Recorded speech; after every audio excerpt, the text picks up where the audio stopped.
പത്മകുമാറിനെതിരെയുള്ള party നടപടി കുറ്റപത്രം സമർപ്പിച്ച ശേഷം മാത്രമെന്ന് CPM സംസ്ഥാന സെക്രട്ടറി MV ഗോവിന്ദൻ. അതിനു മുൻപ് നടപടിയില്ല. ഇക്കാര്യത്തിൽ ധാർമ്മികത നോക്കേണ്ടതില്ല എന്നതാണ് വാദം. അടൂർ പ്രകാശ് പെരുങ്കളന്മാരെ ഒന്നിലേറെ തവണ കണ്ടു. അതുകൊണ്ടാണ് അടൂർ പ്രകാശിനെ ചോദ്യം ചെയ്തതെന്ന് ഗോവിന്ദൻ പറഞ്ഞു. അദ്ദേഹം എന്താണ് കുറ്റം ചെയ്തതെന്ന് ചാർജ് ഷീറ്റ് വന്ന അന്ന് നടപടിയെടുക്കും. അതുവരെ നിങ്ങൾ ആര് പറഞ്ഞാലും നടപടിയെടുക്കും. ജയിലിലല്ലേ ഉള്ളൂ, പിന്നെന്താ കുഴപ്പം? പുറത്തില്ലല്ലോ. പുറത്തുണ്ടെങ്കിലല്ലേ പാർട്ടി സംഘടനാ പ്രവർത്തനം നടത്തേണ്ട കാര്യമുള്ളൂ. ധാർമ്മിക പ്രശ്നമില്ല. ഞങ്ങൾ നടപടി എടുക്കുന്നു പറഞ്ഞല്ലോ. പിന്നെ അയാൾ ജയിലിലുമാണ്. നിങ്ങൾക്കല്ലേ ധാർമ്മിക പ്രശ്നം? അതെന്താ കാര്യം? ഞങ്ങൾ നടപടിയെടുത്ത പോലെ ഇരിക്കും. അത് സംഘടനാപരമായ കൃത്യമായ ഒരു വ്യവസ്ഥയിൽ മാത്രമേ നടപടിയെടുക്കാൻ പറ്റുള്ളൂ. നിങ്ങൾ പറഞ്ഞ അത്രയേ ഉണ്ടാവുള്ളൂ. ഉറപ്പ്.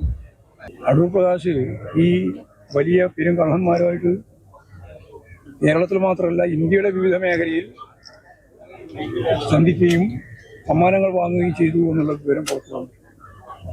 എല്ലാം കൂടി ചേർന്ന് അന്വേഷണം പുരോഗമിക്കുകയാണ്.